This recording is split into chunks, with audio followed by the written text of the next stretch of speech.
দেশপ্রেম থাকলে এবং আমরা ঐক্য থাকলে পৃথিবীতে কোনো শক্তি নাই যে বাংলাদেশকে পরাজিত করবে।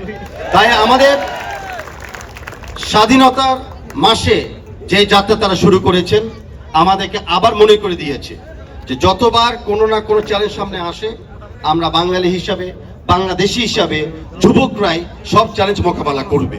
তো ধন্যবাদ আমাদের অনূর্ধ্ব 20 দল আজকের জন্য না এবং ভবিষ্যতের জন্য, যে একটা পৃথিবীর একটা জাতিকে ঐক্য রাখার জন্য পৃথিবীতে অনেক মানুষকে বাংলাদেশের নাম সুনাম আবার ফিরিয়ে মনে করে দেওয়ার জন্য শুধু 90 মিনিট লাগে।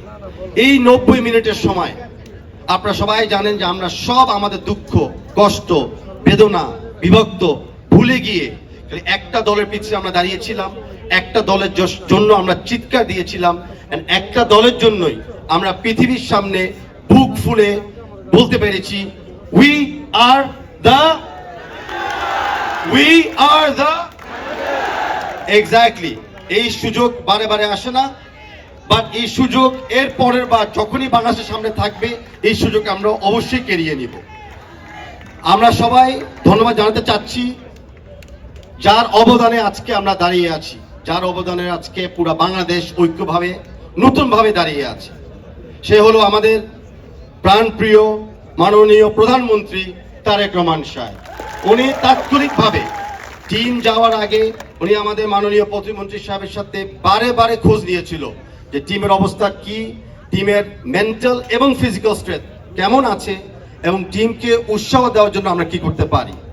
সেই ব্যাপারে আপনারা জানেন যে আমাদের সরকার এখন ক্রীড়ার ক্ষেত্রেও ক্রীড়া কার্ড এবং ক্রীড়াবিদদেরকে একটা মাসিক বেতনের চুক্তিতে নিয়ে এসেছে। আমিও আপনাদেরকে মনে করে দিতে চাচ্ছি যে এই যাত্রা শেষ নয়। যে চ্যাম্পিয়ন ট্রফিটা আমরা গতকালকে অর্জন করেছি সেই চ্যাম্পিয়ন ট্রফি খালি একটা দিনের একটা খেলার জিত হিসাবে আমরা দেখছি না। আমরা গতকাল দেখছি আমাদের যাত্রার একটা শুরু। আমাদের যেই যাত্রাতে আজকে যেটা মার্ক কক্স বলেছে হয়তো এখন থেকে শুরু করলাম, আশা করি 2036 সালে যায় যাত্রাটা আমরা সফল করতে পারবো।